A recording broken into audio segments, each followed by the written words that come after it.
Halo teman-teman, selamat datang di YouTube channel Propos. Kami bakal sharing dan membagikan video tentang sejarah-sejarah masa lampau dan epik. Ayo klik tombol subscribe dan notifikasi loncengnya, agar kamu gak ketinggalan video-video sejarah dari kami. Simak sampai akhir ya.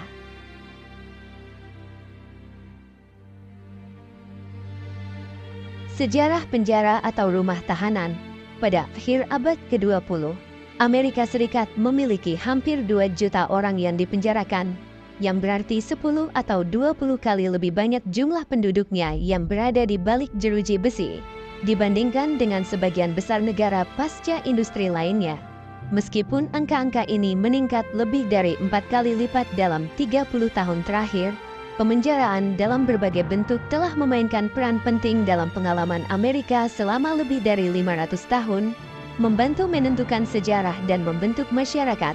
Sejarah ini membantu menjelaskan paradoks sebuah negara yang bangga menjadi benteng kebebasan individu, namun memenjarakan lebih banyak warga negaranya per kapita dibandingkan negara lain manapun di dunia. Hal ini juga memberikan peringatan mengenai masa depan. Karena meskipun Amerika Serikat melambangkan dan mensucikan demokrasi, negara ini terus membangun institusi totaliter yang kompleks dan besar serta kompleks dan tahan lama. Penggunaan hukuman penjara yang masif ini telah membuat masyarakat Amerika sangat bergantung pada penjara baik secara ekonomi, politik, dan sosial.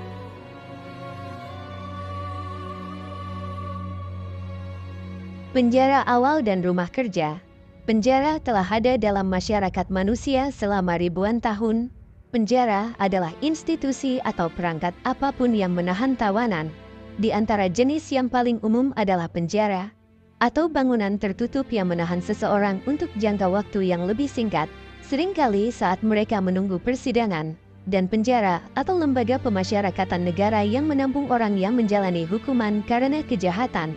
Bentuk pemenjaraan lain yang berasal dari zaman kuno mencakup perbudakan dan kerja paksa, baik sebagai hukuman atas kejahatan maupun sebagai bentuk eksploitasi. Selama perang terjadi, beberapa orang yang kalah biasanya ditawan dan bukannya dibunuh. Sejarah Amerika telah mencakup semua bentuk pemenjaraan ini dan masih banyak lagi. Penjara tidak hanya digunakan sebagai tempat hukuman bagi kejahatan.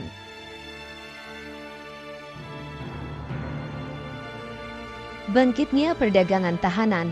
Sejak zaman Christopher Columbus, berbagai jenis tahanan berperan dalam eksplorasi dan kolonisasi dunia baru.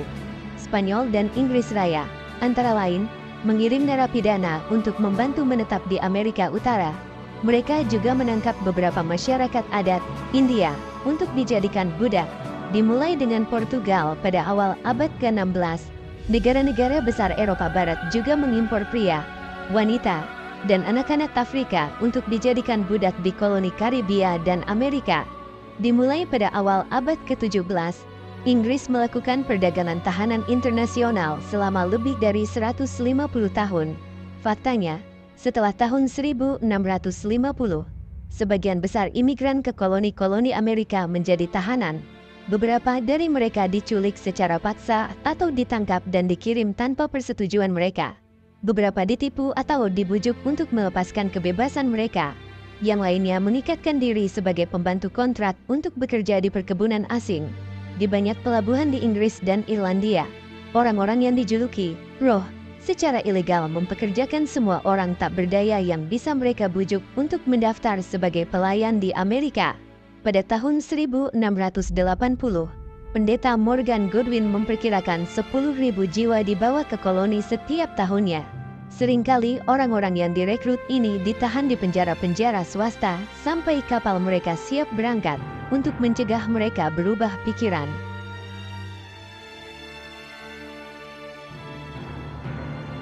Dimulai pada awal abad ke-17, Inggris juga memulai sistem transportasi narapidana yang terorganisir, yang mengiring narapidana ke Amerika sebagai hukuman atas kejahatan. Pada tahun 1717, parlemen mengeluarkan undang-undang yang memberi wewenang kepada pengadilan untuk menghukum pelanggar non-modal langsung ke transportasi selama 7 tahun. Siapapun yang kembali sebelum masa hukumannya berakhir atau membantu narapidana melarikan diri dapat dihukum gantung. Selain itu, Pada tahun 1723, lebih dari 50 kejahatan di Inggris dapat dihukum, setidaknya menurut undang-undang, dengan hukuman mati. Beberapa pelanggaran tersebut termasuk perburuan ikan, perusakan pohon, atau pencurian sendok perak. Namun banyak dari mereka yang dihukum karena kejahatan berat ini dibiarkan lolos dari jerat dengan menyetujui pengasingan sukarela. Akibatnya, sebagian besar dari mereka yang dijatuhi hukuman mati diampuni dan dikirim ke Amerika, di mana mereka dijual sebagai pembantu selama 14 tahun. Antara tahun 1717 dan 1775, Inggris sendiri mengangkut lebih dari 50.000 narapidana ke Amerika.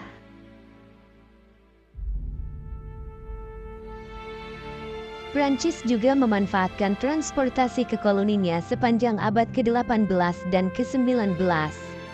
Selain itu, ada pula yang dipaksa masuk dinas militer, terkesan beberapa di antaranya setelah ditahan secara paksa oleh geng pers. Banyak dari orang-orang ini terbiasa menjadi awak armada yang mengangkut muatan manusia dan barang-barang lainnya antara negara induk dan koloni. Beberapa kapal yang digunakan dalam perdagangan membawa narapidana atau pembantu lainnya serta budak, dan beberapa perusahaan dan agen yang terlibat dalam perdagangan berbagai jenis tahanan. Pada abad ke-18, Jenderal James Edward Oglethorpe, seorang reformis penjara Inggris dan Direktur Royal African Company, mendirikan koloni Georgia pada tahun-tahun 1732 sampai tahun 1733 dengan penjajah yang diperoleh dari penjara Inggris, Henry Lawrence dari Carolina Selatan, yang kemudian menjadi Presiden Kongres Kontinental, juga memperdagangkan pembantu dan budak. Dan banyak penjajah terkemuka, termasuk George Washington, membeli dan menjual narapidana kulit putih dan budak Afrika.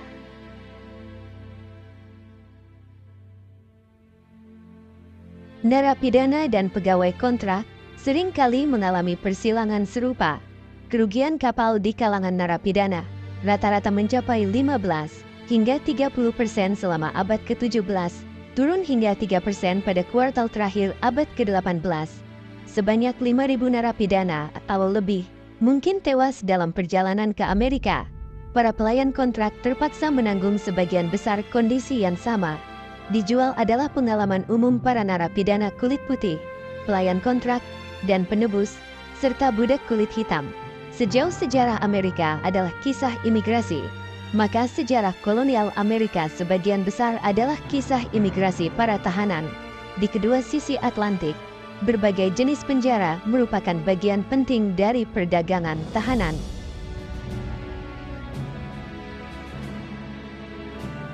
Tanah tahanan. Penjara adalah salah satu bangunan publik pertama yang dibangun di Amerika kolonial.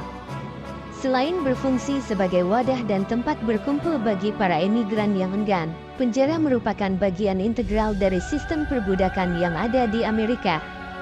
Hampir setiap kota dan kabupaten di Amerika secara hukum diharuskan mendirikan penjara sendiri atas biaya publik. Selama bertahun-tahun, struktur-struktur ini menjadi lebih luas, lebih aman, dan lebih permanen.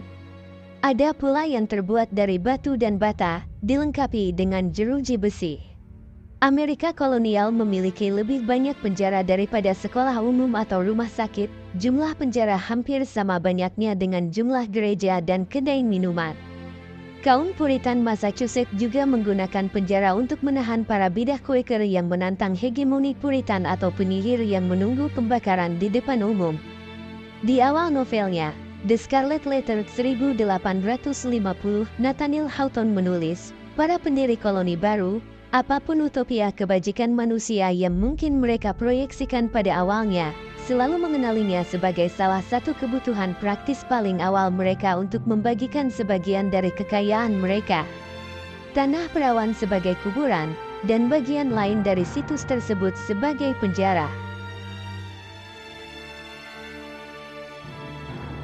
Selain itu, beberapa koloni didirikan sebagai surga bagi orang-orang yang pernah dipenjarakan dan mengalami penganiayaan lainnya di Eropa, atau sebagai wadah bagi hal-hal yang tidak diinginkan. Pada akhir abad ke-17, sistem kelas telah berkembang di Amerika. Selain tuan, kelas pengawas dengan cepat dikembangkan untuk memerintah penduduk lainnya. Di bawah pelayan kontrak dan narapidana, yang menjalani masa hukuman mulai dari 6 hingga 7 atau 14 tahun, budak kulit hitam menduduki tingkat terbawah dalam perbudakan abadi. Carolina Selatan mengesahkan perbudakan rasial sejak awal kepemilikan. Begitu pula dengan Virginia. Bahkan Puritan Massachusetts mengizinkan perbudakan untuk sementara waktu. Connecticut tidak pernah menetapkan perbudakan dalam undang-undang meskipun dalam praktiknya mengizinkannya. Rhode Island terkadang disebut sebagai Pulau Nakal, bertindak lebih awal dengan membatasi perbudakan hingga 10 tahun, namun pembatasan tersebut sering kali dipamerkan. Perbudakan di New Hampshire secara resmi diakui pada tahun 1645. Tak lama setelah Inggris mengambil alih New Netherland dari Belanda, New York mengadopsi perbudakan turun-temurun. Begitu pula Delaware. Pennsylvania menerapkan perbudakan pada awal berdirinya. Georgia mencabut larangan perbudakan pada tahun 1750 dan menjadi negara dengan kekuatan budak yang besar.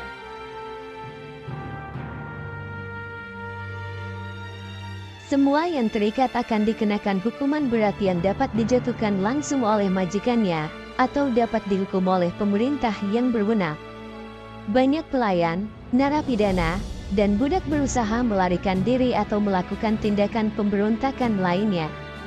Hampir setiap koloni mengadopsi peraturan budak dan aparat kontrolnya sendiri, termasuk sistem patroli budak dan jaringan penjara serta cara lain untuk menahan dan menghukum budak dan pelayan yang melarikan diri atau bandel. Di bawah pengaturan ini, bahkan orang kulit hitam bebas pun tunduk pada kontrol ketat dan pergerakan mereka dibatasi. Di selatan, sistem perkebunan berkembang, menciptakan jaringan penjara yang luas tanpa tembok. Reformasi pencerahan, kritik terhadap perdagangan tahanan meningkat di Amerika pada abad ke-18. Tindakan perdata diajukan terhadap tersangka, roh, dan penyelundup pembantu ilegal lainnya. Muncullah risalah yang mengecam perdagangan budak, dan massa di beberapa kota dengan keras menolak penggerebekan yang dilakukan geng pers.